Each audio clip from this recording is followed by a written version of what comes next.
نبی کریم صلی اللہ علیہ وسلم نے فرمایا 2 کلمے رحمان کو بہت محبوب ہیں، زبان پر بہت ہلکے ہیں لیکن قیامت کے دن ترازو میں بہت بھاری ہوں گے، سبحان اللہ و بحمدہ سبحان اللہ العظیم۔ اللہ اپنی حمد کے ساتھ پاک ہے، اللہ پاک ہے جو بہت عظمت والا ہے۔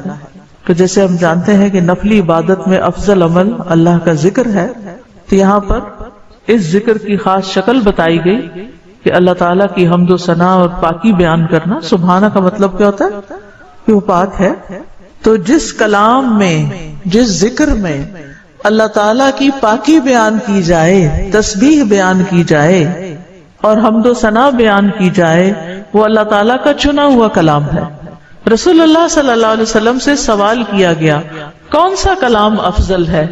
آپ نے فرمایا جو اللہ نے اپنے فرشتوں اور بندوں کے لیے چنا۔ کیا فرمایا؟ جو اللہ نے اپنے فرشتوں اور اپنے بندوں کے لیے چنا، سبحان اللہ و بحمدہ۔ ٹھیک ہے، سبحان اللہ و بحمدہ۔ یہ تمام مخلوق کی نماز ہے، تمام مخلوق کی نماز ہے۔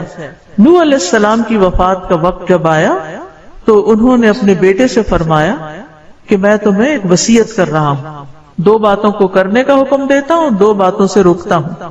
اور 2 کرنے کے جو کام بتائے اس میں سے ایک لا الہ الا اللہ کا اقرار، کہ اگر 7 آسمان اور 7 زمینوں کو ترازو کے ایک پلڑے میں رکھ دیا جائے اور لا الہ الا اللہ کو دوسرے پلڑے میں، تو لا الہ الا اللہ والا پلڑا جھک جائے گا، اور اگر 7 آسمان اور 7 زمینیں ایک بند کڑے کی شکل اختیار کر لیں تو لا الہ الا اللہ اس کو بھی توڑ دے گا۔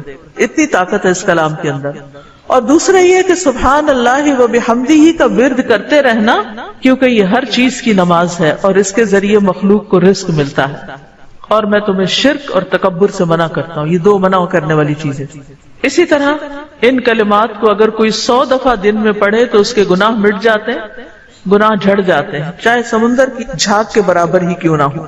پھر اسی طرح ایک اور حدیث میں آتا ہے سنن ترمذی کی، جو شخص سبحان اللہ العظیم و بحمدہ کہتا ہے اس کے لیے جنت میں کھجور کا ایک درخت لگا دیا جاتا ہے، صرف ایک دفعہ کہنے سے۔ کہہ لیجیے سبحان اللہ العظیم و بحمدہ۔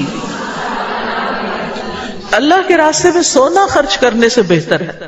رسول اللہ صلی اللہ علیہ وسلم نے فرمایا جو رات سے خوف کھائے، اکیلا ہونے کی وجہ سے یا ویسے اس کو اندھیرے کا فوبیا ہو، کہ جو رات سے خوف کھائے کہ وہ اس کو پریشان کرے گی، یا مال خرچ کرنے سے بخل کرے کہ دینے کو دل نہ چاہے، یا دشمن سے مقابلہ کرنے سے ڈرے، تو وہ اس قول کی کثرت کر دے سبحان اللہ و بحمدہ، سبحان اللہ و بحمدہ، کیونکہ یہ اللہ کے نزدیک سونے کا پہاڑ اللہ کے راستے میں خرچ کرنے سے زیادہ محبوب ہے۔ ہم میں سے کس کی وسعت ہے کہ سونے کا پہاڑ اللہ کے راستے میں خرچ کرے؟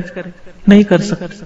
تو اس لیے اس کلمے کو ہی زیادہ سے زیادہ پڑھ لینا چاہیے۔ اسی طرح سبحان اللہ، لا الہ الا اللہ، الحمدللہ، یہ کلمات عرش کے ارد گرد چکر لگاتے ہیں اور ان کی بھنبھناہٹ ہوتی ہے شہد کی مکھیوں کی بھنبھناہٹ کی طرح، اور وہ اپنے ذکر کرنے والے کی اللہ کے ہاں یاد دلاتے ہیں۔